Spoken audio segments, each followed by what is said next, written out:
கேட்டுக்கிட்டு கேட்க தானே கொடுத்துக்கிட்டு இருக்காங்க. இப்போ ஒன்று ஒன்றா கேட்குறோம் சார், நம்ம கோரிக்கை வைக்க வைக்க நாங்கள் பண்ணி தர்றோம் அப்படின்னு தான் சொல்கிறாங்க. நாங்கள் தொடர்ச்சியாக பண்ணிகிட்டு இருக்கோம். அவர் மரியாதைக்குரிய எடப்பாடி பழனிசாமி நேராக சந்தித்து சொல்லிட்டோம். நீங்கள் ஒரு மாவட்டத்தில் திருச்சியில் மட்டும் கொடுத்து நிறுத்திடுறீங்க, மற்ற மாவட்டத்தில் இருக்க முத்திரையர்கள் இதனால் அங்கே இல்லாத மாதிரி இருக்குது, எல்லாருக்கும் பகிர்ந்தளிக்கணும்னு சொல்லி மரியாதைக்குரிய ஓபிஎஸ் கிட்ட வந்து மணிக்கணக்காக பேசியிருக்கேன் நான். இவர் எடப்பாடியார்ட்டையும் சொல்லியிருக்கோம். இப்போ இவர் ஆட்சிக்கு வந்த பிறகு இவர்கிட்டையும் இதே கோரிக்கையை வந்து முன்ன வச்சுருக்கோம். நம்ம உங்களுடைய முக்கியமான கோரிக்கைகள் என்னென்ன, உங்கள் சமூகத்துக்கான கோரிக்கை? முக்கியமான கோரிக்கை வந்து அரசியலில் நம்ம அதாவது முத்திரையர்கள் அதிகமாக வசிக்கக்கூடிய பகுதியில் அவங்களுக்கு முக்கியத்துவம் கொடுக்கணும் இந்த சட்டமன்ற தேர்தலில்.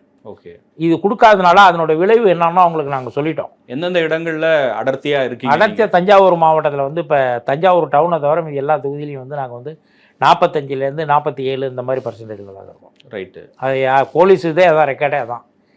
அது மாதிரி வந்து இப்போ உங்களுக்கு புதுக்கோட்டை மாவட்டம் முழுவதுமே அது எல்லாருக்குமே தெரியும். உங்களுக்கு எல்லா தொகுதியுமே நம்மளுக்கு தான் அதாங்க ஓட்டு. நம்ம சுயேட்சையனே லட்சக்கணக்கில் வாங்குகிறோம். இப்போ நாங்கள் தஞ்சாவூரில் எம்பிக்கு சுயேட்சை நிறுத்தியே 30,000 ஓட்டு வாங்குகிறோம். அதே மாதிரி எம்எல்ஏவுக்கு நிறுத்தி கிட்டத்தட்ட 28,000 30,000 அந்த மாதிரி தான் வாங்குகிறோம் நம்ம சுயேட்சையாக நிறுத்தியே. இதை எதுக்கு நாங்கள் செய்கிறோம்னா, நம்ம அரசாங்கத்தை எதிர்த்து போராடுறது மட்டும் ஒரு வேலை இல்லைங்க, இந்த மாதிரி நம்மளுடைய செயல் மூலமாக காட்டணும். இப்போ இதை அவங்க பார்க்குறாங்க, இவ்வளோ ஓட்டு அவங்க என்னென்னு வாங்குறாங்கன்னா அப்போ ஓட்டு வங்கி இருக்குங்கிறது முதலமைச்சருடைய கவனத்துக்கு, எல்லா தலைவருடைய கவனத்துக்கும் போகுது. அப்போ இங்கே வந்து அவங்களுக்கு முக்கியத்துவம் கொடுங்க அப்படின்னு இப்போ தான் வருது.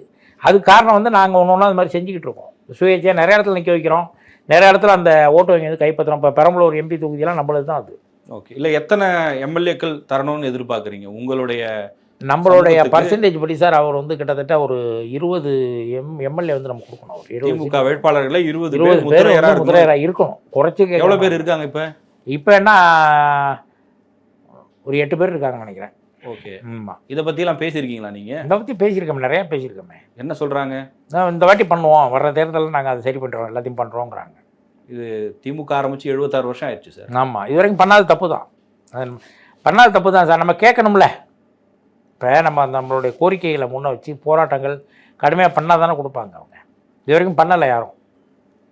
இப்போ நாங்களும் அரசியல் சார்ந்து செயல்பட்டுக்கிட்டு இருந்தோம்.